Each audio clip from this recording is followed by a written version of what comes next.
వాలంటీర్లకు బదులుగా ప్రభుత్వ సిబ్బందితో పెన్షన్దారులకు ఇంటి వద్దనే డబ్బులు చెల్లించాలంటూ తెలుగుదేశం పార్టీ తిరుపతి పార్లమెంట్ అధ్యక్షులు గొల్లా నరసింహ యాదవ్ తిరుపతి జిల్లా కలెక్టర్ కార్యాలయంలో కలెక్టర్కి వినతి పత్రాన్ని వారు అందజేశారు.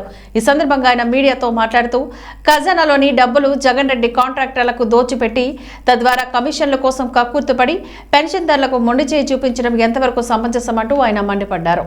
ప్రతి విషయాన్ని రాజకీయం చేస్తూ రాజకీయ దురుద్దేశంతో ఎలాగైనా ఎన్నికల్లో గెలవాలని రాజ్యాంగ వ్యతిరేక విధానాలను అమలుపరచాలని ప్రయత్నిస్తున్నటువంటి జగన్ ప్రభుత్వం ఇక 40 రోజుల లోపల కుప్పకూలిపోవడం ఖాయమంటూ చివరి దశలోనైనా ప్రజాభిప్రాయాలు గౌరవించి ప్రజలకు సేవ చేయాలంటూ సూచించారు. రాజకీయ పబ్బం కోసం రాజకీయ లబ్ధి కోసం ఈరోజు వాలంటరీ వ్యవస్థని వాడుకుంటా ఉన్నారు. ఎందుకు చెప్తూ ఉన్నామంటే వాలంటీర్లకు సంబంధించి ఏదైతే ఎన్నికల కమిషన్ ఆదేశాలు ఉన్నాయో దాన్ని పాటించాల్సిన అవసరం ఉంది ఒక పక్క.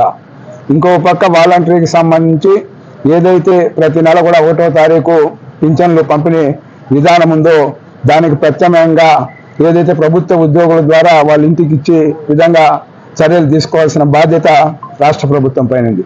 కానీ ఈరోజు రాజకీయ లబ్ధి కోసం ఏదైతే ఖజానా మొత్తం కూడా డబ్బులు లేకుండా ఖాళీ చేసి వాళ్ళ సొంత కోట్ల రూపాయలు ఖజానా నుండి డంప్ చేసి వాళ్ళకి నిధులు మంజూరు చేసి ఈరోజు వృద్ధులకు కానీ అదేవిధంగా పేదలకు కానీ ఇవ్వాల్సిన పింఛన్ని ఈరోజు ఇవ్వకుండా నిలుపుదల చేయడానికి ప్రధాన కారణం బడ్జెట్కి సంబంధించిన ఏదైతే ప్రభుత్వ ఖజానాలో సొమ్ము లేకపోవడం.